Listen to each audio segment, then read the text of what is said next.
हमेशा याद रखिएगा, दुनिया भले धोखा दे सकती है आपको, सरस्वती कभी धोखा नहीं देगी, कभी नहीं। इसलिए आप ईमानदारी से पढ़िए, ईमानदारी से।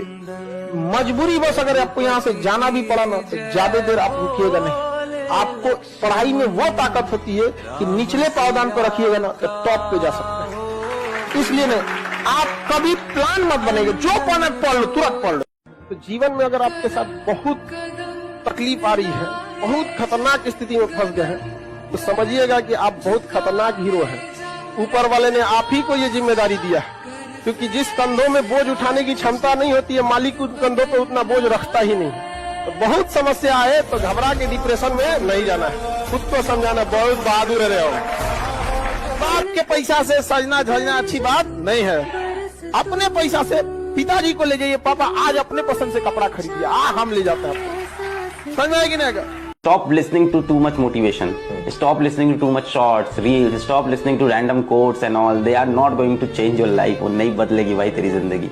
सब बंद कर, अपना पेन पेपर उठा, कमरे का दरवाजा बंद कर, फोन स्विच ऑफ कर, लोगों से मिलना बंद कर और लिख अपने गोल बैठ के तो को क्या अचीव करता है। और फिर लिखने के बाद उसकी पर्ची बना के अपने जेब में रखो, पागल हो जाओ उसके लिए। फिर उसके बाद ना तुमको मोबाइल चाहिए होगा, उसके बाद ना तुमको बहुत फ्लैशी कपड़े चाहिए होंगे बहुत, उसके बाद ना तुमको कोई कार चाहिए होगी, ना पापा के पैसे की बाइक चाहिए होगी। फिर एक चीज चाहिए होगा, उसके पीछे जी तोड़ मेहनत करके लग जाओ और उस जर्नी को एंजॉय करो। सबसे मेन दुनिया ना केवल कामयाब को पूछती है।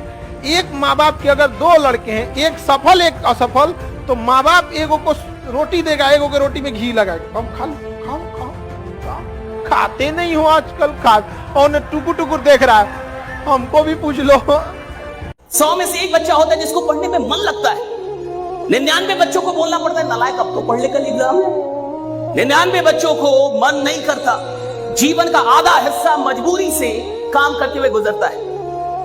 और कई लोग जब नौकरियों में आते हैं तो भी मजबूरी से नौकरी करते हैं, दुकान खोलते हैं मजबूरी में खोलते हैं, धंधा कर रहे हैं मजबूरी में कर रहे हैं, यहां तक कि साला शादी भी की तो अब आप समझ रहे हैं बच्चे भी किसमें पैदा हुए होंगे। Getting my point? तेरे सारे काम तो मजबूरी के हैं। तो धंधा कर रहा है मजबूरी में, काम कर रहा है मजबूरी में, शादी की मजबूरी में, बच्चे पैदा की मजबूरी में, पाल रहा है मजबूरी में, तलाक नहीं दे रहा मजबूरी में। ये कोई क्या बोलेगा? देखो इतिहास वो नहीं बनाते जो मजबूरी में काम करते हैं, इतिहास वो बनाते जो मोहब्बत में काम करते हैं, जो मोहब्बत से काम करते हैं, इनको मोहब्बत में काम करते हैं। निकम्मे लोगों की पहचान बिना मेहनत और काम पैसा ज्यादा चाहते हैं। आप किसी भी बड़े आदमी को, मतलब जो भी बहुत बड़े लेवल पे है, आप उसको देखिएगा बहुत मुश्किल से बहुत ज्यादा वर्क करता है। और जितना टेढ़ मिलेगा सब ना 8 घंटा की जगह सोचेगा 6 घंटा काम करके भागेंगे, बाकी काम चोरी काहे करता है। आज जिसको सब कुछ खो कर भी पाने की तमन्ना है ना, कल एक वक्त आएगा जब मुफ्त में मिलेंगे तो भी आपको मंजूर नहीं होगा। जिस दिन आपको अपने साथ रहना अच्छा लगने लग जाएगा ना, जिस दिन आपको बाहर की खिड़कियां देखने का मन नहीं करेगा, अंदर की खिड़कियां मन करने लगेगा देखने का, उस दिन आप पाएंगे कि ये काम तो बहुत बड़ा सुख है, ये दुख नहीं है, बहुत बड़ा सुख है। बुद्ध को, महावीर को, इन सबको अपने पूरे समाज से दूर भागना पड़ता था एकांत में, ताकि वो खुद को समझ सके, रियलाइज कर सके। आपाधापी वाली जिंदगी में इतना आसान नहीं होता है एकांत मिलना। ये तो एकांत बाई कंपल्सन मिल गया है हमें। दुख होता है, बेचैनी होती है, सही बात है, होती है, लेकिन उसके बाद भी इसका फायदा उठा रहे हैं। जैसे अगर आपने सुना हो एक पद्धति विपश्यना पद्धति है, जिसमें 9 दिन तक लगातार चुप रहना होता है और साथ में कुछ क्रियाएं करनी होती हैं, ध्यान करना होता है। मैं तो अब तक उसमें नहीं जा पाया हूँ, लेकिन मेरे जो मित्र वहां गए, 2-3 बार गए, मैं उनसे पूछता हूँ तो वो एक बात हमेशा कहते हैं कि वहां जाएंगे तो फोन भी आपसे। और जीवन की लड़ाई में 2 ताकतें बहुत काम आएंगी, एक मन की और एक शरीर की।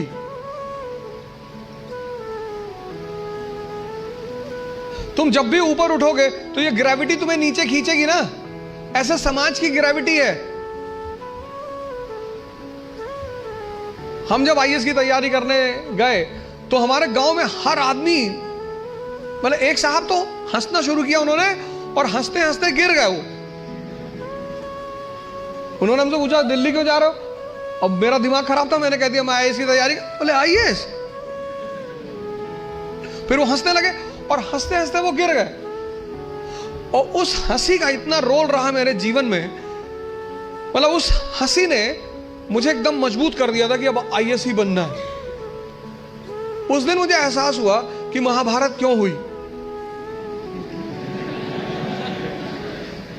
जब भी ऐसा लगे जीवन में कि जीवन हाथ से निकलता है, तो हमेशा ध्यान रखना है कि आपसे बहुत बुरी स्थिति में लोग आपसे बहुत अच्छा कर रहे हैं, और अच्छी स्थिति में होने के बाद एंजाइटी डिप्रेशन में चले जाना, इसका मतलब हमने उन चीजों की कद्र नहीं की जो मिली हुई है, और जो नहीं मिला उस पर फोकस इतना ज्यादा कर लिया जितना करने की जरूरत नहीं थी।